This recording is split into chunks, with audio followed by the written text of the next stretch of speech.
सवणे नाणे यविन्नाणे पच्छखाणे संजमे अनंडे तवे चेव बोधाणे अक्रिया सिद्धि। व्याख्या प्रकृति सूत्र 2.5, स्थानांक सूत्र 3.3। श्रवण से ज्ञान की प्राप्ति होती है, ज्ञान से फिर अक्रिय होकर के वह सिद्ध बुद्ध मुक्त परिनिर्वाण को प्राप्त कर सब दुखों का अंत कर देता है। प्रत्येक बोल का अर्थ आना चाहिए अंतिम शब्द के संदर्भ से कि जो जो बीच के आ रहे हैं वे सारे अक्रियता में ले जाने वाले होने चाहिए, क्रिया से रहित। वह क्रिया चाहे राग की हो, चाहे द्वेष की हो, चाहे कषाय की हो, चाहे इंद्रियों की वासना की हो, चाहे शुभ की हो, चाहे अशुभ की हो, सर्व प्रकार की क्रिया से रहित। इसका अर्थ है कि श्रवण से बाद में जितने बोल आ रहे हैं उन सब प्रत्येक बोल में से अर्थ निकलना चाहिए कि उस बोल का अर्थ होना चाहिए अक्रिय हो जाए। श्रवणे नाणे कि ज्ञान की प्राप्ति। अब ज्ञान की प्राप्ति कहें कि ज्ञान का प्रकटीकरण कहें, वस्तुतः ज्ञान कहीं बाहर से लाने वाला नहीं है, वह मैं ही 12-5 व्याख्या प्रगति याद रखा हो।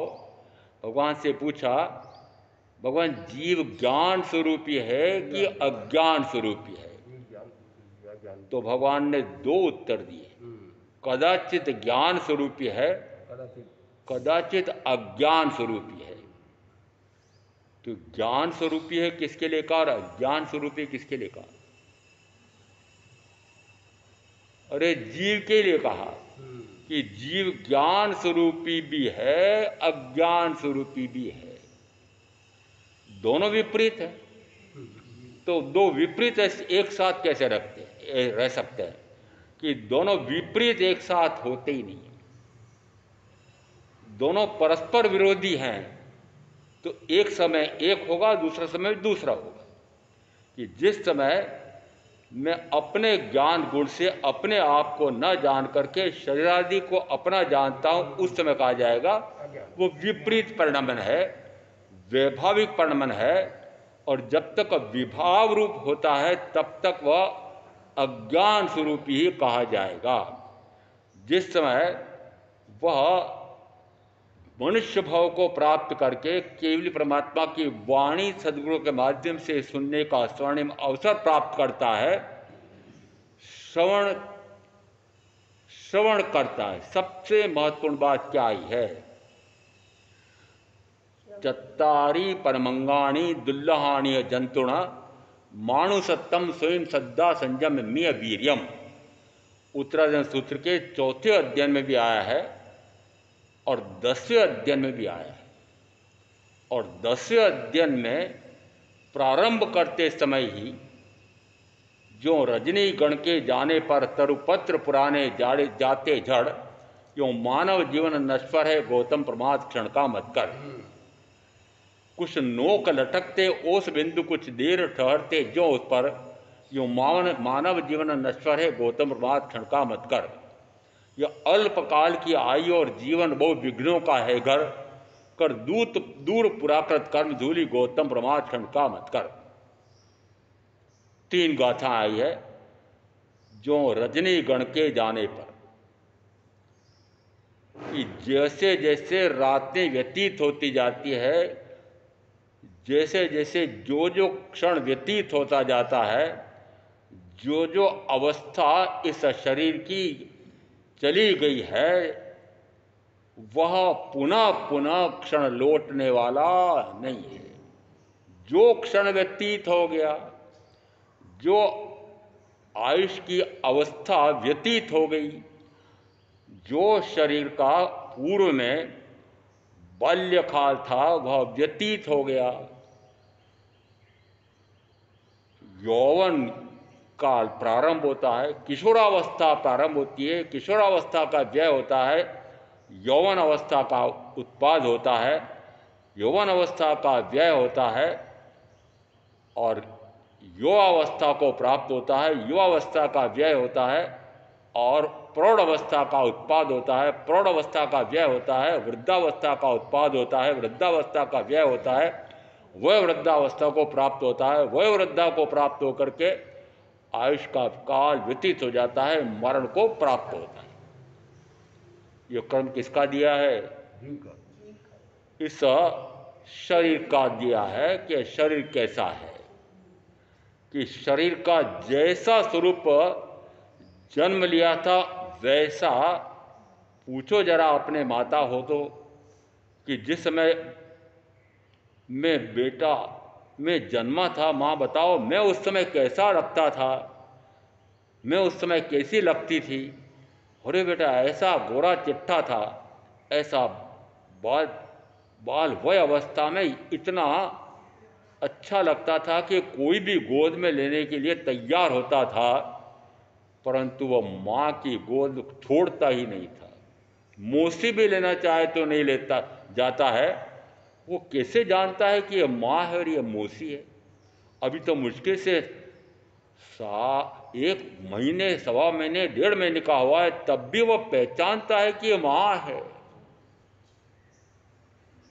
कैसे पहचानता है?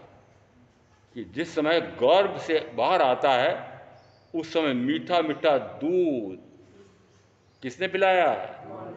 हम्म?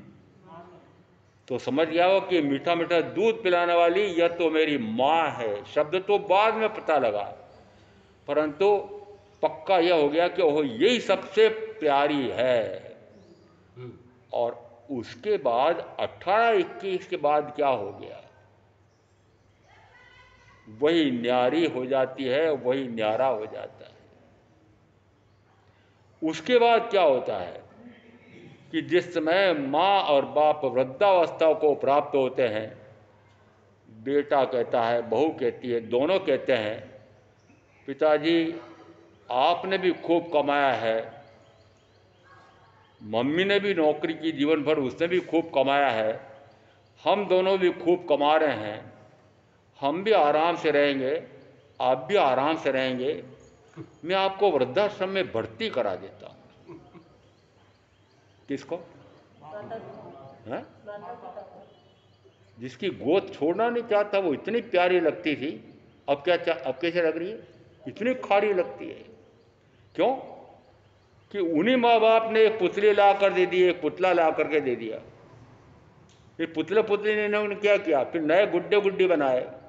फिर नए गुड्डी गुड्डी का क्या करते हैं, एक मित्र दूसरे मित्र के घर गया और देखा, पूछा उस मित्र को, ये तुम्हारी बेटी क्या कर रही है?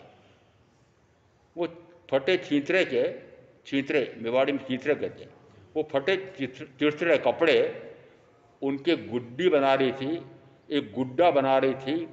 फिर उसको बढ़िया से कपड़े पहनाए, फिर उसके बाद में दोनों के बीच में एक डोरा लगाया, और फिर उसके बाद में माँ से पता से लेने गई, सहेलियों को बुलाया, गीत गा रही है, दूल्हा दुल्हन की शादी रचा रही है। मित्र ने पूछा कि तुम्हारी बेटी क्या कर रही है? बोले खेल रही है, खेल खेल रही है। आप क्या कर रहे हैं? आपने क्या किया? यही खेल खेला है। और ऐसा खेल खेलते खेलते कितना काल हो गया है, क्या पहली बार मनुष्य भाव मिला है? नहीं। क्यों? व्याख्या प्रगति सूत्र में 18.5 में इतना स्पष्ट आया है, 12.5 में इतना स्पष्ट आया है कि 4 गतियां, 5 जातियां, 5 जातियां किसको कहते हैं? 5 जातियां किसको कहते हैं? एकेंद्री, बेंद्री, तेंद्री, चौंद्री, पंचेंद्री। 4 गतियां, 5 जातियां, 84 लाख जीव योनियां, ये अनादि से हैं और अनंत काल तक रहेंगी।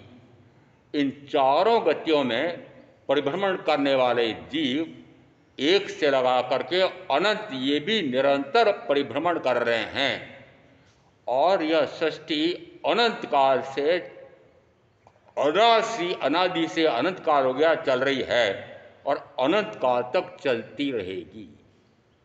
और से निकल रहा है कि यह सृष्टि अनादि से है, वर्तमान में भी है, अनंत काल तक रहेगी।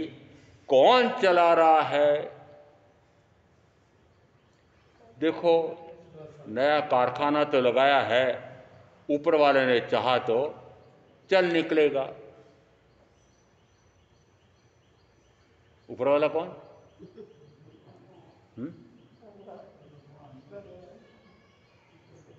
जब भी कोई संकट बाधा आती है, हे भगवान, यो आंखें ऊपर करता है, सिर ऊपर करता है, हाथ जोड़ता है। किसके जोड़ रहा है? ऊपर कौन बैठा है? वो ऊपर वाला जाने। ऊपर वाला ने चाहा तो हो जाएगा। तो ऊपर ही ऊपर बैठा हुआ तो सिद्ध परमात्मा है, तो उसके चाहने से आपका कार्य होगा, न चाहने से नहीं होगा।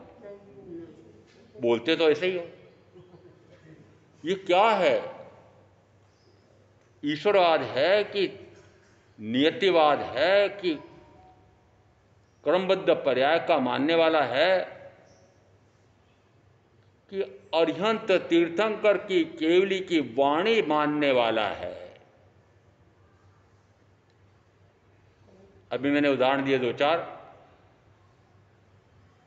एक पत्रिका में एक परिजन ने दूसरे परिजन की मृत्यु पर समाचार भेजा और अंत में लिखा, ईश्वर इच्छा ऐसी ही थी। सही लिखा ना? अरे सही लिखा क्या? ईश्वर की इच्छा होती तो मृत्यु होती है। ऐसे ही मानते हैं ना महावीर? हैं? एक मंत्री एक जैन पत्रिका, संपादक भी जैन, पत्रिका भी जैन पत्रिका, उसमें लिखा, दिवंगत आत्मा को शासन देव अपने चरणों में स्थान दे। शासन देव, शासन देवी कौन है?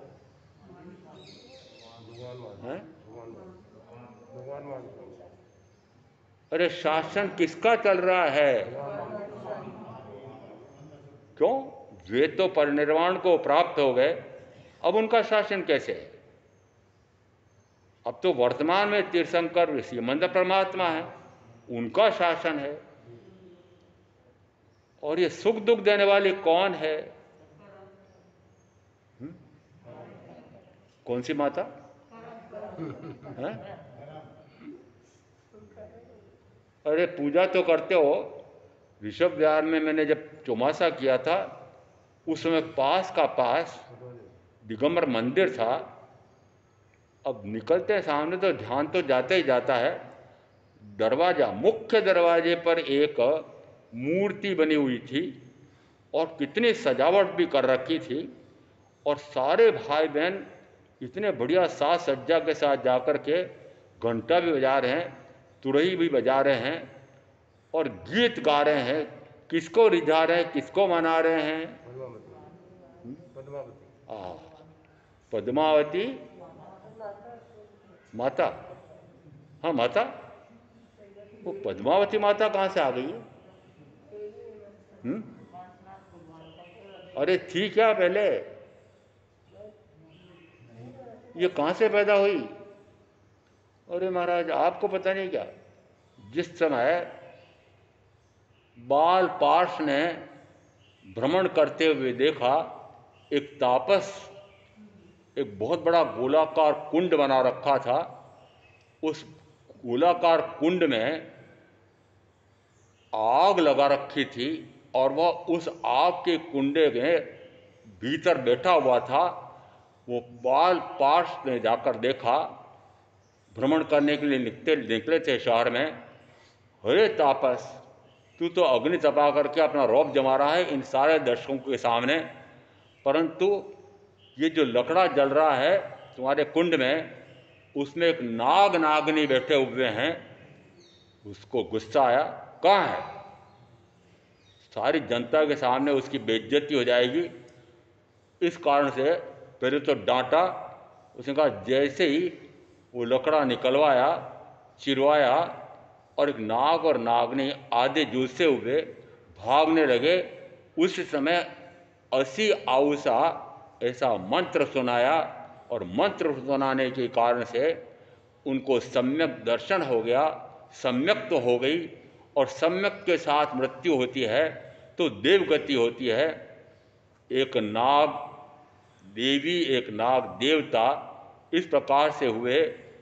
जिस समय वही बाल पार्श संयम लेकर के और ध्यान साधना करने के लिए जंगल में खड़े थे, उस समय उस तापस ने जो भव किया था वह इस प्रकार का दूसरा देव भव किया था, और अग्निदेव ऐसा कुछ होगा ऐसा बना था।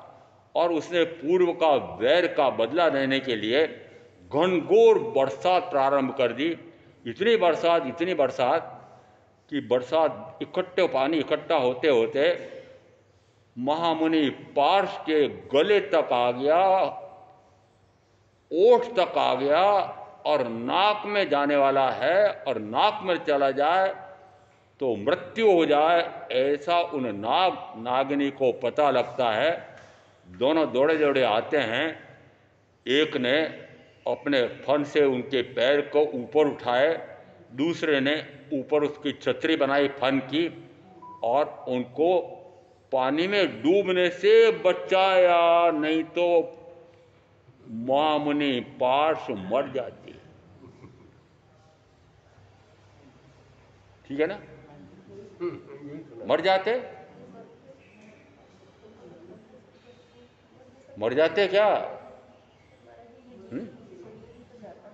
मेरी बात तो, मर जाते क्या? वे पार्श मुनि क्या होने वाले हैं?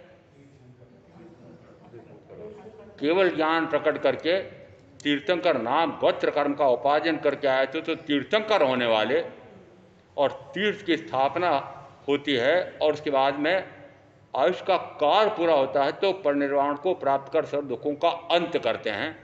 क्या उनकी मृत्यु हो जाती?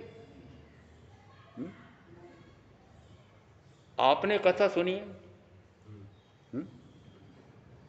सुनिए ना, क्या माना आपने? मैं तो झूठी है, मैं समझता हूं ये कथा सारी झूठी है। महाराज, हमें तो इतने वर्ष हो गए, कई साधु साधियों के मुंह से सुना है, बड़े बड़ों से मुंह से सुना है, और इस कथा को बड़े बड़े रोचक प्रकार से वर्णन करके बताते हैं। मैंने कहा ये बताओ, वो नाग नागनी कौन से विद्यालय में पढ़ने गए थे कि उनको अ सुनते से ही वो अरिहंत परमात्मा पर ध्यान चला जाता है, उनके गुणों पर ध्यान चला जाता है, उनके गुण उनके पास उनको भी ग्रहण हो जाते हैं और ज्ञान हो जाता है, सम्यक्त हो जाती है। अ से अरिहंत, आ से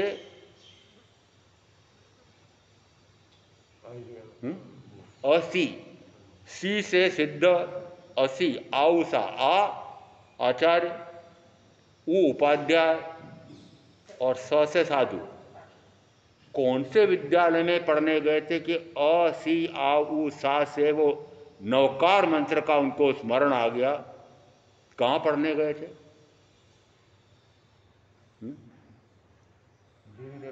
दूसरा और बता देता हूँ, प्राणी शास्त्र का मैं मुझे थोड़ा बहुत सामान्य ज्ञान कहना चाहिए, विज्ञान में भी पढ़ा हूँ 10वीं तक तो, परंतु ये बताओ यदि आपका अनुभव है कि नहीं, परंतु मेरा अनुभव है कि यदि जंगल गया हूँ और वहाँ बैठा हूँ, मात्र पत्तों की सरसराहट होती है मेरे पाँवों से और एक सर्प एकदम चमक करके दूर दूर भागता है।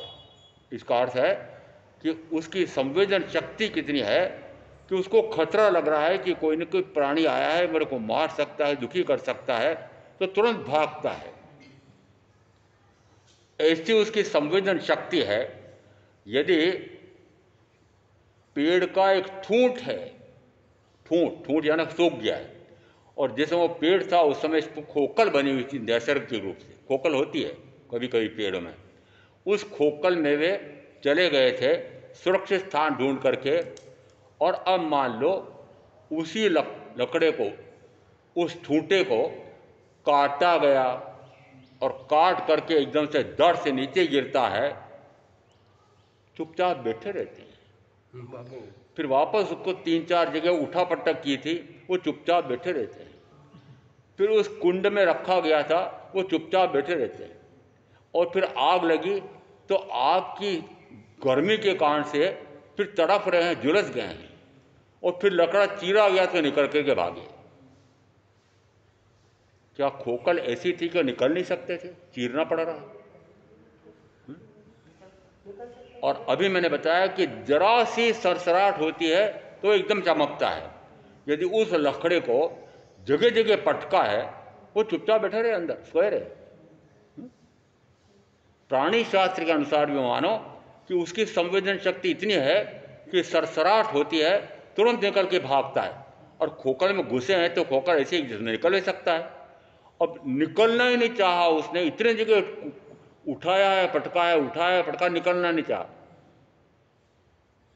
कि प्राणी विज्ञान के अनुसार भी कथा झूठी है।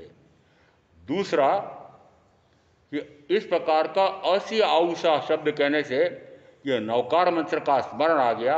नवकार मंत्र में 5 इस प्रकार के विशिष्ट साधक हैं। 2 उसमें ऐसे हैं कि जिनको केवल ज्ञान, केवल दर्शन प्रकट हो गया, परम वीतराग अवस्था प्रकट हो गई। 3 ऐसे हैं कि जिनको ज्ञान की प्राप्ति हो गई है और उनके भी इस प्रकार से वीतराग स्वभाव प्रकट होने जा रहा है। पूर्णता को प्राप्त करने के लिए निरंतर आत्म पुरुषार्थ कर रहे हैं। क्या असी आउसा से इस पंच परमेष्ठी परमात्मा के सारे आत्मिक गुणों पर ध्यान चला गया? संभव लगता है? और से निकल रहा है कि कथानक एक और प्रमाण देता हूं। यदि वे जंगल में खड़े हैं और जंगल में घनघोर मूसलाधार बरसात भी होती है तो पानी नीचे गिरते से ढलान की ओर बह जाता है। वो इतना भर गया पानी कि उनके नाक में चले जाएगा तो मृत्यु हो जाएगी। क्या वो किसी गड्ढे में खड़े थे? नहीं। तो फिर कथा सत्य है? वस्तुतः कथा को इस प्रकार से कहा गया और उसी कथा में ये नई देवी आ गई है। तो यदि कथा ही झूठी है तो ये देवी, महाराज आपको पता नहीं, लाखों भाई बहन इस देवी के लिए इतनी प्रार्थनाएं करते हैं। इस देवी का चमत्कार हमें भी देखा हुआ है। हम जिस प्रकार से इसकी जाप जपते हैं, हमारे ये रोग और ये शोक और ये दुख और ये दारिद्र सारे नष्ट हो जाते हैं। और आप उनकी बुराई कर रहे हो, आपको भस्म कर दी।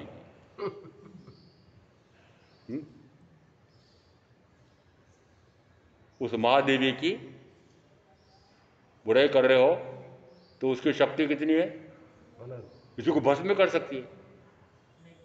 कर देगी? कर सकती है? कोई मेरा आयुष का हरण कर सकता है? कोई मेरी आयुष को ले सकता है? कोई मेरी आयुष को बढ़ा सकता है? एक क्षण नहीं, एक क्षण नहीं। और सम्यक ज्ञानी के लिए कहा जाता है वह 7 प्रकार के भयों से भयभीत नहीं होता है, वो अभय होता है। अभय यानी 7 प्रकार के भय हैं। यह लोक भय, इस लोक में कोई प्राणी, कोई मनुष्य मुझे दुखी ना कर दे। परलोक भय, परलोक में न जाने कौन से स्थान पर मैं जाऊंगा, मेरा पता नहीं क्या होगा। तो परलोक भय, ये लोक भय, परलोक भय। आदान भय, जो मेरे पास धन वैभव भोग साधन आदि सामग्री है वह कोई छीन ना ले, आदान भय। अकस्मात भय, बच्चों को भेजा तो है, देखो विदेश में भेज तो दिया है, कोरोना बहुत भयंकर हो गया अमेरिका में भी, और वहाँ से वापस कोई आ जाए तो 21 दिन तक तो वापस वो मिलने ही नहीं देंगे मुझे। अब क्या, कैसे उसको लाया जाए? परेशान हो रहे हैं, भयभीत हैं, अरे उसका न जाने क्या होगा। अकस्मात कुछ होतन हो न जाए। क्या अकस्मात कुछ होता है? अकस्मात होता है? जो होता है वह मेरे भावों के अनुसार होता है। अकस्मात कैसे होगा? जो कुछ हो रहा है, जो शुभ भाव, अशुभ भाव, राग का भाव, देश का भाव, कषाय का भाव, इंद्रिय विषयों का भाव, भोगों का भाव, अभोग भाव, समर भाव, निर्जर भाव, ये मेरे करने से होते हैं। अपने आप कैसे हो जाएंगे? वो सारे भाव अपने आप नहीं होते हैं। इस कारण से मुझे न तो इस प्रकार से अकस्मात भय है और न आदान भय है। आगे दिया अपकीर्ति भय, मेरा अपयश न हो जाए। प्रत्येक जीव, आप भी, प्रत्येक मनुष्य प्रशंसा चाहता है, यश चाहता है। तो मैं अपने लिए कहता हूं, मैं तो पूर्व के भव से असाता वेदनी कर्म का ही अधिक उपार्जन करके आया था। इस कारण से पैदा होते से 8 महीने बाद पिता से वंचित, 1.25 साल से माता से वंचित, और इस प्रकार का दुखी दुख आप अरे तुलना तो करो जरा। फिर यश भय, यश अपयश चाहते हैं कि नहीं? यश भी चाहते हैं, अपयश नहीं चाहते हैं, यश चाहते हैं, अपयश नहीं चाहते हैं। और अब काम आप यश का कर रहे हो कि अपयश का कर रहे हो? और मेरे सिद्धांत में तो आप सारे ऐसे कार्य कर रहे हो को अपयश का काम हो रहा है, सीधे नरक निगोद में तीरथ में जाने का कार्य कर रहे हो। इससे भय है आपको? आपको इस प्रकार का वेदना का भय भी नहीं है, और पर भाव में न जाने किस गड्ढे में जाकर के गिरूंगा, लेश मात्र भी भय नहीं है, अभय है आप तो, निडर। चला जाऊंगा नरक में, चला जाऊंगा, भोग लूंगा, और क्या होगा? आपने क्या जा रखा है? तो मुझे पता ही नहीं होगा। मुझे पता ही नहीं होगा। अरे बेखटके खूब पाप कर रहे हैं, बेखटके, कोई भय नहीं है। तो वास्तव में आप तो ऐसे अभय हैं, परंतु ज्ञानी, परम ज्ञानी भी कहते हैं कि भव से भय खा, और किसी से भय खाने की आवश्यकता नहीं है। यश अपयश मैंने पूर्व में जैसा कमाया होगा उस प्रकार का यश का काम करते हुए भी अपयश हो सकता है, अपयश का काम करते हुए यश मिल सकता है। क्यों? क्योंकि यश अपयश मेरे पूर्व भाव में नाम कर्म का भेद है, वो नाम कर्म पूर्व भाव में मान के आया। इसका अर्थ है यश अपयश भय मुझे नहीं। फिर कहा वेदना भय,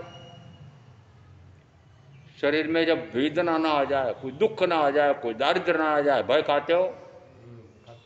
मुझे तो कोई भय नहीं है। क्यों? क्योंकि मैंने साता विधि कर्म का बंद किया होगा तो साता का निमित्त आएगा, असाता विधि कर्म का बंद किया तो असाता का निमित्त आएगा। तो भय क्यों? तो मुझे वेदना का भी भय नहीं है। और यदि वेदना आई तब भी मैं उस वेदना का अनुभव तो ना करूं और आत्म संवेदना में चला जाऊं, तो वेदना आई, जितने काल तक का बंध लेकर के आई थी उतने काल तक रही, निमित्त सामने रहा, मैं उस वेदना से लेश मात्र भी प्रभावित नहीं हुआ, तो मुझे वेदना का भय क्यों? वह निर्जीवित हो जाता है वेदना भय। और सबसे बड़ा भय कौन सा? मरण भय। मुझे तो मरण से भय ही नहीं, अभय हूं। सबसे बड़ा भय कौन सा? मैं मर ना जाऊं, कोई मुझे मार ना डाले, कोई मुझे हत्या ना कर दे, मैं मर ना जाऊं। क्या मेरी आयुष का कोई हरण कर सकता है? यदि मेरा आयुष का काल है तो कोई मुझे मार सकता है? एक शत्रु दूसरे के प्रति शत्रुता का भाव, निमंत्रण दिया बहुत सारे मेहमानों को, परिजनों को, और उसमें ऐसे उस महाशत्रु को भी निमंत्रण दे दिया था। बाहर से तो बड़ी मित्रता जता रहा है वो, और जिस समय भोजन परोसा गया, देखा पंक्ति में वो शत्रु कौन से क्रम पर बैठा हुआ है, उस क्रम के पर इस प्रकार की थाली सजा करके रखी जिसमें विष मिला हुआ था, और योग संयोग से वो थोड़ा उठ करके चला गया, उसके साथ पर उसका बेटा आकर वो बैठ गया, और वो आगे की पंक्ति में बैठ गया। और जिस समय वो विष भरी थाली किसके लिए सजा रखी थी? उस शत्रु के मारने के लिए। मरा कौन? बेटा। जो दूसरे के लिए गड्ढा खोलता है, गड्ढा खोदता है, स्वयं स्वयं उसमें गिर सकता है कि नहीं? असाता वेदनी कर्म का उदय हो तो, मरण काल आ गया हो तो, इसका अर्थ है कि जिसको ये पक्का है कि मेरी आयु का कोई हरण कर नहीं सकता है, मुझे कोई एक क्षण में मेरी आयु बढ़ा नहीं सकता है। जिस समय वस्त्र ग्रह लगने वाला था, इंद्र देवेंद्र ने तीर्थंकर महावीर से निवेदन किया, भगवान आप थोड़ा अपना आयुष का काल बढ़ा लें तो आपकी विद्यमानता में ये भस्म ग्रह इतना प्रभाव नहीं डालेगा। उस समय महावीर क्या कहते हैं कि आयुष का एक क्षण कोई बढ़ा नहीं सकता, कोई घटा नहीं सकता। क्यों नहीं बढ़ा सकते? प्राणायाम कराने वाले क्या कहते हैं कि प्राणायाम से दीर्घायु हो जाता है। कहते हैं हो जाता है। हाँ, यदि प्राणवायु इस प्रकार का अभ्यास करो कि वह आधा मिनट, 1 मिनट एक श्वासोच्छ्वास में 1.5 मिनट, एक श्वास एक उच्छ्वास में 1.5 मिनट, उतना अभ्यास तो मेरा भी है। एक श्वास का लेना, फिर उसको रोकना, फिर छोड़ना, 1 मिनट, 100 मिनट, 1.5 मिनट, अभ्यास ऐसा भी चल रहा है कि 2 मिनट तक हो जाए। इसका अर्थ है कि इस प्रकार से यदि वो 2 मिनट तक निरंतर एक श्वासोच्छ्वास में निकाले तो फिर श्वासोच्छ्वास तो बढ़ा सकता है, तो आयु बढ़ जाएगी। हमारे यहाँ आयुष का काल है कि हमारे यहाँ मृत्यु श्वासोच्छ्वास के ऊपर है। दोनों बातें आई हुई है। श्वासोच्छ्वास बल प्राण भी है, परंतु श्वासोच्छ्वास बल प्राण यदि क्षीण हो गए हैं तो वेंटिलेटर है। प्राण नकली प्राणवायु का साधन संयंत्र है। इसका अर्थ है कि श्वासोच्छ्वास बल प्राण के आधार पर मृत्यु नहीं है, आयुष बल प्राण के आधार पर मृत्यु है। और आयुष बल प्राण मैंने कितने कमाया पहले, कुछ जितना भी कमाया है वो पक्का है, उसमें न एक क्षण कम हो सकता है न एक क्षण अधिक हो सकता है। जिस समय कोई परिजन रोगी हो गया है, माँ रोगी हो गया है, 6 महीने हो गए, साल भर हो गया, मृत्यु शैया पर पड़ा हुआ है, परेशान है, दुखी है, मर जाना चाहता है, परिवार वाले भी सोचते हैं हे भगवान अब इसको उठा लो तो अच्छा, ये भी सुखी हम भी सुखी। होता है क्या ऐसा? क्या भाव करते हो? ये भी सुखी हम भी सुखी। तो ये इतना दुखी हो रहा है, बकरी को बहुत अधिक तीव्र वेदना हो रही थी, छटपटा रही थी, तो महात्मा गांधी ने भी चिकित्सक को कहा इसको जहर का इंजेक्शन देके मार डालो, मेरे से सहन नहीं हो रही। सही किया? नहीं, नहीं। यदि वेदनी कर्म का उदय आया है और यदि सजग साधक है, ज्ञान है, दर्शन है, सम्यक है, तो उस वेदना से लेश मात्र भी भय नहीं खाएगा। उस शरीर संबंधी वेदना से ध्यान हटा करके और आत्मा पर ध्यान केंद्रित करेगा तो असाता वेदनी तीव्र से तीव्रतम भी आया उदय में वह निर्जरित हो जाता है। तो उस वेदना से क्यों भय खाएगा? और मरण से भय इसलिए नहीं है कि मैंने जितना आयुष का काल बांधा हुआ है वो निश्चित है और उससे पहले ना कोई मुझे मार सकता है, ना हत्या कर सकता है, ना कुछ नहीं कर सकता है। इसलिए 7 प्रकार के भयों से मैं अभय हूं, परंतु भव न बढ़ जाए इसका तो मुझे भय लगता है। आपको लगता है? मेरा भव न बढ़ जाए। भव कैसे बढ़ता है? भव बढ़ता है विकारी भाव से, विभाव भाव से, विपरीत भाव से, वैभाविक परिणमन से कि मेरा ज्ञान गुण है, वो ज्ञान गुण अपने आप को जानना चाहिए, शरीर आदि को पराया जानना चाहिए। वो उस ज्ञान गुण का जब वैभाविक परिणमन होता है तो वैभाविक परिणमन के कारण से निश्चित मानना कि भव बढ़ेंगे। क्यों? क्योंकि शरीर आदि मेरा है नहीं। 5 अपेक्षाओं से शरीर और आत्मा का भेद बताया था, द्रव्य से, क्षत्र से, काल से, भाव से, गुण से, और 5 अपेक्षाओं से यह शरीर और मैं पूर्णतः एक दूसरे से भिन्न है। शरीर मुझसे पूर्णतः पृथक स्वतंत्र अस्तित्व वाला है और मैं इस शरीर से पूर्णतः पृथक स्वतंत्र अस्तित्व वाला हूं। ये 5 द्रव्य वर्तमान में एक साथ हैं। कौन से? धर्म, अधर्म, आकाश, पुद्गल और जीव, ये 5 द्रव्य एक साथ हैं। पर 5 द्रव्य एक साथ रहते हुए भी एक दूसरे से पूर्णतः पृथक स्वतंत्र अस्तित्व वाला है। कौन? 5 अपना अपना स्वतंत्र अस्तित्व रखते हैं एक साथ रहते हुए, तो इनमें अस्तित्व तो है परंतु एकत्व नहीं। अस्तित्व अलग है। ये 5 द्रव्य एक साथ तो रह सकते हैं परंतु कोई भी एक दूसरे से मिलेगा नहीं, मिला नहीं, मिलता नहीं, मिलेगा नहीं। मानो कि ये पांचों एक साथ थे, तब भी पांचों कभी भी एक में हुए नहीं, होते नहीं, होंगे नहीं। और पांचों में मुझे इन तीन को तो पृथक कर देना है, क्योंकि मुझे इन तीन का सामान्यतः आपको इन तीन का ज्ञान और भान रहता नहीं है। क्यों? क्योंकि वह कार्य सहज हो रहा है। धर्म द्रव्य गति हेतुत्व गुण वाला वो निरंतर मुझे इस पौद्गलिक शरीर को भी गति में साहेबूत साहेबूत साहेबूत हो रहा है। अधर्म द्रव्य निरंतर स्थिर होने में मुझे साहेबूत साहेबूत साहेबूत पुद्गल को भी साहेबूत साहेबूत साहेबूत हो रहा है। आकाश द्रव्य सभी द्रव्यों को अवगाना देने में निरंतर साहेबूत साहेबूत साहेबूत हो रहा है। पुद्गल अपने गुण में निरंतर वर्ण में, गंध में, रस में, स्पर्श में परिवर्तित पर्यांतरित हो रहा है। सड़ रहा है, गल रहा है, सड़ रहा है, गल रहा है, सड़ रहा है, गल रहा है। अपने स्वभाव को इन चार द्रव्यों ने कभी भी छोड़ा नहीं, छोड़ते नहीं, छोड़ेंगे नहीं।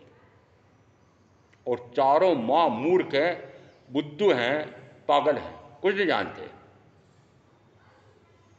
और मैं, आप बड़े बुद्धिमान हैं, बड़े विद्वान हैं, मैं कहता हूं बड़ा ज्ञानी हूं। और अपना ऐसा ज्ञान तो बघाड़ रहा है, परंतु ये पक्का हुआ क्या कि मैं चार से पूर्णतः भिन्न, पृथक, स्वतंत्र, अस्तित्व वाला हूं। और जो गुण मेरे पास है उनमें से एक भी गुण इन चार के पास नहीं है। ज्ञान, दर्शन, सुख, वीर्य, धर्म में है, अधर्म में है, आकाश में है, पुद्गल में है, चारों में नहीं। इसका अर्थ है कि जो गुण इन मेरे पास है वो गुण इन चारों के पास लेश मात्र है, नहीं है। और ये चारों निरंतर मेरे सहायक तो हैं, परंतु मैं इनका कुछ नहीं कर सकता। मैं इनसे अप्रभावित रहता हूं, परंतु वस्तुतः रहना तो इनसे अप्रभावित चाहिए, परंतु आप इससे प्रभावित हो रहे हैं। किससे प्रभावित हो रहे हैं? इन तीन का तो आपको ज्ञान और भान रहता नहीं है, परंतु अनादि से भिन्न भिन्न रूपों में जुड़ा हुआ यह पौद्गलिक शरीर, इस शरीर के बारे में बड़ी सजगता है। जीवनी उत्पत्ति यानी रोग शोक दुख मृत्यु, एक एक शब्द पर ध्यान देना। जीवनी उत्पत्ति यानी रोग शोक दुख मृत्यु, जीवनी उत्पत्ति यानी रोग शोक दुख मृत्यु। देहनो स्वभाव, किसका स्वभाव है ये? देहनो स्वभाव जीव पद्मा जनाए थे। स्वभाव किसका है? उत्पन्न कौन होता है? देह। बड़ा कौन होता है? देह। रोगी कौन होता है? महारोगी कौन होता है? मरता कौन है? देह। और मैं देह नहीं। तो क्या कहा? जीवनी उत्पत्ति यानी रोग शोक दुख मृत्यु, देहनो स्वभाव जीव पद्मा जनाए थे। ये देह का स्वभाव होते हुए भी ये मुझ में हो रहा है ऐसा लगता है। ये मैं जन्मा, ये मैं बड़ा हुआ, ये मैं बूढ़ा हुआ, ये मैं रोगी हुआ, ये मैं मरा। क्या मैं जन्मा, मैं बड़ा बूढ़ा रोगी हुआ, मैं मरा? मैं अजन्मा हूं, मैं अजर हूं, मैं अमर हूं। ये कब पक्का होगा? ये जन्मने वाला, बड़ा होने वाला, बूढ़ा होने वाला, रोगी होने वाला, मरने वाला है शरीर, मैं नहीं। कब पक्का होगा ये तो बता दो। मैं एक बार नहीं 1000 बार भी बोल दूंगा, 1,00,000 बार भी बोलूं, मान लो, तब भी आप मानने वाले नहीं। नहीं महाराज, हम तो केवली की वाणी सुनकर के मानते हैं। मैंने कहा कहाँ मानते हो? चत्तारी परमंगाणी दुर्लहाणी जंतुण, के 4 परम अंग दुर्लभ से दुर्लभतम है। सबसे पहले क्या कहा? सबसे पहले क्या कहा? मानुषत्तम, कि मनुष्यता की प्राप्ति अत्यंत दुर्लभ है। मनुष्य शरीर तो मिल सकता है, परंतु मनुष्य होते हुए भी दानव हो सकता है, राक्षस हो सकता है, हैवान हो सकता है, हत्यारा हो सकता है, पापी हो सकता है। इसका अर्थ है कि ऐसा भी हो सकता है और वह मानव भी हो सकता है, वह देव रूप भी हो सकता है, और वह सिद्ध स्वरूप को भी प्रकट कर सकता है। ये मनुष्य शरीर कैसा है कि राक्षसी प्रवृत्ति में भी चला जा सकता है, दानवी प्रवृत्ति में भी जा सकता है, मानवी देवी प्रवृत्ति में भी जा सकता है, और अपने शुद्ध स्वरूप को प्रकट करके सिद्ध जैसा भी हो सकता है। समझ रहे हैं इस मनुष्य भाव की महत्ता। तो मानुषत्तम कि मनुष्यता कैसी है, ये मनुष्यता दुर्लभ से दुर्लभ, सबसे पहली दुर्लभता का ही मनुष्यता की प्राप्ति हुई है। तो दुर्लभ कहाँ रहा, पर क्या सबको हो रही है? क्या तीर्थंकर केवली प्रज्ञप्त वाणी और किसी को मिली है? मुझे पूछना हो रहा था कि जो जैन कुल में जन्मा है, जिसको जैन धर्म मिला है, जिसको दार्शनिक महावीर का सिद्धांत मिला है, वही सर्वश्रेष्ठ मनुष्य है और वही जन्म से मुक्त हो सकता है। तो क्या और धर्मावलंबियों के पर मोक्ष का स्वरूप नहीं है? मैंने कहा नहीं। बताओ ईश्वरवादियों के यहाँ पर मोक्ष का स्वरूप है? यदि आत्मा, उस आत्मा की उत्पत्ति किसने की कि वो परमपिता परमात्मा ने अपने अंश, अपने में से इस प्रकार के अंश निकाले, तो वह उस पूर्णांश के ये सारे जीव अंश मात्र हैं, और वह अंश मात्र शुद्ध भी हो जाए, परम शुद्ध भी हो जाए, ये मनुष्य शुद्ध भी हो जाए, तो शुद्ध होकर के वापस क्या कहाँ जाके मिलेगा कि जैसे पानी जिस समय मटमैला हो जाता है, समुद्र में जाता है, उस समय कीचड़ जैसा हो जाता है, परंतु उस समय फिर वही पानी भाप बनता है, भाप बनकर के वापस शुद्ध जल में बूंद रूप में आ जाता है। वो बूंद वापस नीचे गिरती है और वापस समुद्र में मिल जाती है। तो मनुष्य भी उस परमपिता परमात्मा की बूंद है। वो बूंद यदि वापस शुद्ध हो जाए तो परमपिता परमात्मा रूपी महासमुद्र में वापस जाकर के मिल जाती है। तो वहां पर मोक्ष का स्वरूप है? मोक्ष कहते हैं नहीं है।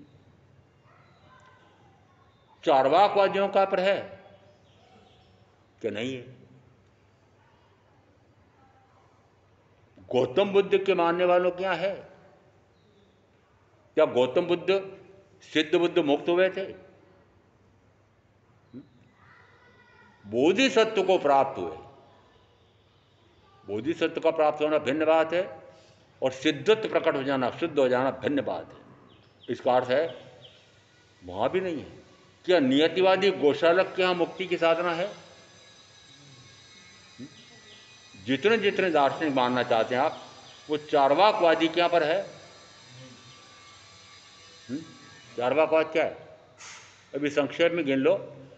यदि मनुष्य भाव मिला है, प्रचुर भोग साधन मिले हैं, प्राण प्यारी बड़ी सुंदर सोचने वाली मिली है, प्राण प्यारा बल सोचने वाला बड़ा अच्छा मिला है, इतने भोग मिले हैं, खूब भोगो, खाओ पियो मौज करो। किसने देखा स्वर्ग, किसने देखा नरक?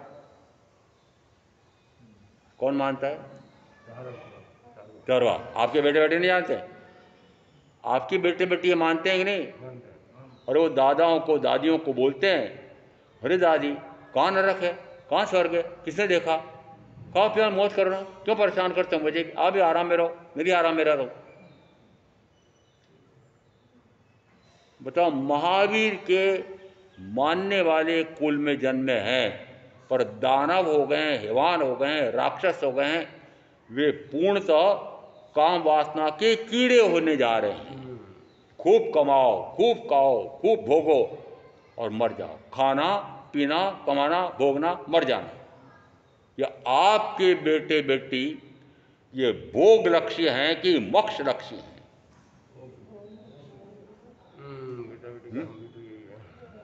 ज्ञान से मोक्ष में एक लेख में मैंने ऐसा लिखा है कि माता पिता अपने संतानों के मां शत्रु हैं। हाँ, मां शत्रु हैं। कौन सी पढ़ाई में भेजा उनको? भोगों की पढ़ाई। लक्ष्य कौन सा कराया? बेटा खूब कमा, खूब ऊंचे से ऊंचे पढ़ाई कर, फिर खूब ऊंचा से ऊंचा पैकेज मिलेगा, फिर खूब ऊंचे से ऊंचे कमाई होगी, बड़ा कल कारखाना लगाना, बड़े पद पर पहुंच जाना, सरकार का बड़ा बड़ा अधिकारी बन जाना, मंत्री बन जाना, महामंत्री बन जाना, प्रधानमंत्री बन जाना, और खूब कमाना, खूब खाना, खूब पीना, खूब भोगना और मर जाना। क्या सिखाया? महावीर का दर्शन सिखाया? क्या भोग के लक्ष्य से हटाया? अरे भोग का लक्ष्य कराया, हटाया नहीं, हटाया नहीं, लगाया।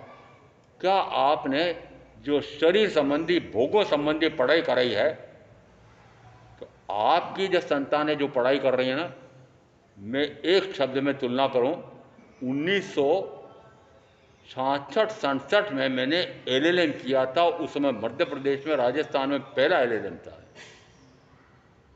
तो कितनी पढ़ाइयाँ की होगी? चाहे इतनी पढ़ाइयाँ की है, हिंदी साहित्य में साहित्याचार्य, साहित्य रत्न, बीकॉम, एमकॉम, पता नहीं क्या क्या, परंतु साथ के साथ मेरी आत्मा की पढ़ाई भी चली थी। पाथर्डी बोर्ड की प्रथमा परीक्षा, सिद्धांत दूसरी परीक्षा, जैन सिद्धांत विशारद, जैन सिद्धांत प्रभाकर के साथ आत्मा की पढ़ाई भी चालू रही। आज ऐसा है नहीं। भोगों की पढ़ाई के साथ क्या आत्मा की पढ़ाई, क्या आत्मा का बोध हो, ऐसी शिक्षा महावीर के दर्शन का, शास्त्र का अध्ययन कराया क्या कि महावीर का दर्शन कैसा है? इस ज्ञान से मोक्ष में एक लेख मैंने लिखा है कि महावीर, मैंने पूरे विश्व के दार्शनिकों से दार्शनिक महावीर की तुलना की है। उस तुलना में मैंने महावीर को मात्र दार्शनिक महावीर के रूप में प्रस्तुत किया है, न केवल ज्ञानी के रूप में, न तीर्थंकर के रूप में, एक दार्शनिक के रूप में तुलना की है। और विश्व के अन्य सारे दर्शनों से तुलनात्मक अध्ययन करके निष्कर्ष निकाला कि विश्व के सर्व दार्शनिकों की अपेक्षा से महावीर सर्वोपरि दार्शनिक हैं। आपके बेटे बेटे को पढ़ाओगे कि महावीर कैसे हैं? अरे पता तो लगाओ महावीर किस प्रकार के दार्शनिक हैं। क्या कहते हैं? यदि मैं निरंतर जन्म मरण करते करते दुखी हो गया, दुखी होकर के मैं महावीर के पास पहुंचा, तो महावीर कहते हैं क्या बात है, दुखी हो रहा हूँ, जन्म मरण से दुखी हो रहा हूँ। अरे तुम्हारे पास तो स्वयं सिद्धत्व स्वरूप है, तुम तो शुद्ध स्वरूपी हो, तुम तो बुद्ध स्वरूपी हो, तुम तो मुक्त स्वरूपी हो, तुम तो केवल ज्ञान गुण संपन्न हो। प्रत्येक आत्मा परमात्मा स्वरूप है, ऐसा कहने वाला और कोई दार्शनिक है? प्रत्येक आत्मा परमात्मा स्वरूप है, आत्मा ही परमात्मा है। कोई दार्शनिक है ऐसा कहने वाला? कोई दास्ता करा रहा है ईश्वर की, कोई दास्ता कर रहा है प्रकृति की, कोई दास्ता कर रहा है भोगों की, कोई मात्र कहाँ तक पहुँचा रहा है, बोधिसत्व तक पहुँचा रहा है, कोई भोगों में फंसा रहा है, चार्वाकवादी, भोगवादी। इसका अर्थ है इन सारे दार्शनिकों की तुलना में दार्शनिक महावीर भारत की अपेक्षा भी सर्वोत्कृष्ट हैं और पूरे विश्व के दर्शनों की अपेक्षा भी सर्वोत्कृष्ट हैं। क्या कभी आपके बेटे बेटे पोते पोते को समझाओगे कि अरे जिस समय विदेशों में, मात्र संयुक्त राष्ट्र अमेरिका में ऐसे 40 विश्वविद्यालय हैं जहाँ पर जैन विद्या पढ़ाई जा रही है, जैन दर्शन पढ़ाया जा रहा है, वहाँ के विद्यार्थी प्राकृत पढ़ रहे हैं, संस्कृत पढ़ रहे हैं, हमारे आगमों का अध्ययन कर रहे हैं और खोज रहे हैं। और खोज करके एक डॉक्टर मोदी, बीएम मोदी अभी भी विद्यमान है कि अभी तक विश्व में जो जीन विज्ञान, एक बात में जीन विज्ञान के बारे में और वैज्ञानिकी का आधार पर जिनको नोबेल पुरस्कार मिला है, ऐसे 22 नोबेल पुरस्कार, बोलिए सारे इस प्रकार के जो पुरस्कार मिले हैं हमारे आगमों में विद्यमान है। किस पर? तो मैंने कहा मेरे महावीर को तो 20 नहीं 220 नोबेल पुरस्कार मिलने चाहिए। ऐसे महावीर, उनका दर्शन, उनकी फिलॉसफी वह नहीं समझना चाहते हैं और चंद कागज के टुकड़ों के लिए खूब मुझे धन मिले, धन कमा करके खूब डट करके कस करके जम करके भोगूं और भोग करके नरक और तिरंज में जाऊं, एक लक्ष्य तो आपका यह है। और ऐसा मैं बता रहा हूं कि विश्व में 100 से ऊपर इस प्रकार के विश्वविद्यालय हैं जहाँ पर जैन दर्शन पढ़ाया जा रहा है। भारत के भी ऐसे बहुत सारे विश्वविद्यालय हैं जहाँ पर जैन दर्शन पढ़ाया जा रहा है, परंतु जैन दर्शन पढ़ना कोई चाहता है? क्या करेंगे प्राकृत पढ़ के? यदि 5वीं तक की 8वीं तक की परीक्षा में उनको ये दिया जाता है विकल्प कि आप प्राकृत पढ़ सकते हो, संस्कृत भी पढ़ सकते हो, तो संस्कृत और अपवाद दिया कि संस्कृत है एक विदेशी भाषा, आप विदेशी भाषा भी ले सकते हो और संस्कृत भी ले सकता हो। आपका बच्चा, आपकी बच्ची संस्कृत छोड़ करके विदेशी जापानी भाषा पढ़ेगा, जर्मन पढ़ेगा, क्यों? वो जर्मन पढ़ूंगा, दुभाषा हो जाऊंगा। अरे क्या रखा दुभाषा बन करके? कुछ पैसों के चक्कर में हमारे जैन दर्शन को पढ़ना नहीं चाहते हैं, समझना नहीं चाहते हैं। और प्रत्येक आत्मा परमात्मा स्वरूप है, परमात्मा स्वरूप छिपा पड़ा है, दबा पड़ा है, कुचला रहा है। जिस समय महावीर कहते हैं अरे जगो, जगो तो सही, तुम स्वयं सिद्ध स्वरूप शुद्ध चैतन्य स्वरूपी आत्मा हो। ये जगाने वाला और कोई दार्शनिक है? क्या ऐसा कहने वाला कोई और है कि जैसा मैं हूं वैसे तुम भी हो? क्या कह रहे हैं वे? अरिहंत परमात्मा, केवल ज्ञानी परमात्मा कहते हैं कि जैसा मैं हूं वैसा तुम भी हो। तुम भी पुरुषार्थ करो तो केवल ज्ञान, केवल दर्शन प्रकट कर सकते हो। तुम भी अरिहंतत्व प्रकट कर सकते हो, तुम भी सिद्धत्व प्रकट कर सकते हो, तुम भी शुद्ध बुद्ध निर्मल निर्विकारी होकर के सर्व दुखों का अंत कर सकते हो। इतना उत्कर्ष से उत्कृष्टतम दर्शन कि सिद्ध बुद्ध मुक्त हो जाऊं, सारे जन्म के दुखों से मुक्त हो जाऊं, वह आपकी बेटे बेटियों को आप नहीं पढ़ाना चाहते। धिक्कार नहीं कहूं, आपको डूबरो नहीं कहूं, आप माता पिता भी और बेटे बेटी भी कि डूबरो क्या कर रहे हो, क्या काम करना है, कौन सा भाव मिला है? ऐसा मनुष्य भाव मिला है। फिर शब्द आगे क्या रहा? मानुषत्तम स्वयं, कि मुझे सुनने का एक विशिष्ट अधिकार मिला है। मिले सुनना, कि सुनना दुर्लभ है। क्या सुनना दुर्लभ है? कि रागी देशी मोही की वाणी सुनना तो सुलभ ही सुलभ है, पर वीतराग वाणी का सुनना दुर्लभ है। जप करो, तप करो, माला फेरो, अठाई करो, अर्धमास्मरण करो, मास कमण करो, लंबी तपस्याएं करो, ये करो, ये करो, 5 पचकान, 10 पचकान, 250 पचकान, पचकान करो, पचकान करो। आवाज आती है, चातुर्मास में आती है, विश्वोत्सव से परिश्रम आती है। शुद्ध हो जाओ, बुद्ध हो जाओ, मुक्त हो जाओ, सर्व विकारी भावों से निर्विकार स्वभाव प्रकट कर लो, शुद्ध स्वरूप को प्रकट कर लो। तुम शुद्ध स्वरूपी हो, तुम बुद्ध स्वरूपी हो, तुम मुक्त स्वरूपी हो, तुम सह स्वरूपी हो, तुम हो, उसको प्रकट कर लो। ऐसा कहने वाला मिलेगा? अरे ऐसी आवाज भी आती क्या प्रवचनों में कि तुम स्वयं शुद्ध स्वरूपी हो, तुम स्वयं बुद्ध स्वरूपी हो, तुम स्वयं मुक्त स्वरूपी हो, तुम स्वयं सहज स्वरूपी हो, तुम शुद्धात्म स्वरूपी हो, मुक्तात्म स्वरूप हो, सहजात्म स्वरूप हो, सहजात्म स्वरूप हो। आत्मभावना भावता केवल ज्ञान प्राप्ति होती है। आत्मभावना भाते भाते केवल ज्ञान प्रकट हो सकता है। ऐसा कहने वाले एकमात्र महावीर हैं। केवल ज्ञान गुण संपन्न है, और केवल ज्ञान गुण संपन्न ऐसे केवली परमात्मा की वाणी श्रवण करने का स्वर्णिम अवसर मिला है। अब तुलना करो, क्या ऐसा स्वर्णिम अवसर और को मिला है? नहीं मिला है। और अब मैं आपसे पूछ रहा हूं, फिर मैं महामंत्री जी को पूछता हूं, मैंने कहा आप ये तो बताओ कि सेक्टर 15 में से कितने ऐसे घर हैं कि जो स्थानकवासी माने जाते हैं? और साहब इतने घर हैं। मैंने कहा औसत यदि वयस्क भी गिने तो 2 या 3 या 1 घर से 4 का भी औसत हो सकता है। औसत भी 3 तो हो ही सकता है, 1 घर से 3। और अब यहाँ पर कहते हैं भाई साहब यहाँ पर करीब 200 स्थानकवासी घर है हमारे 15 सेक्टर में लगने वाले। तो मैंने कहा 600 लोग होने चाहिए। तो कितने होने चाहिए?